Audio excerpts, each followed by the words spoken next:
Kuna tinghozi ngopfu laha swiporo swi hlanganaka na mapatu ni tindlela ta van'wamilenge. Vaaka ndhawu ya le Rama kusuhi na le Roslyn ePitori va boheka ku tsemakanya xiporo hi masiku.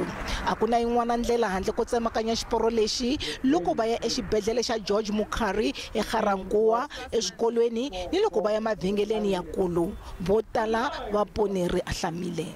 Last year ka bu March se le ka tsena mo sepetlele ke wile tse esporo sa pele sa ubedi he tshwantse ke tlola sa boraro ba lore gutshwela e thaile close range lana and then e thagele close range so nna gutshwela kuri truly speaking aka e bona van'wamathekisi va ringeta ku pfuna vanhu ku tsemakanya xiporo. We assist our passengers, scholars and everybody who passes here together with security guards.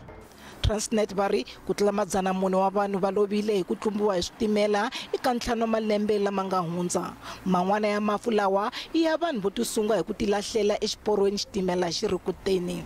Ndzawulo ya vutleketli a yi kumekanga ku angula, kasi Transnet yona vari va karhi ku antswisa vuhlayiseki hi ku vekela swilemuxo swo tivonela laha vanhu va tsemakanyaka swiporo.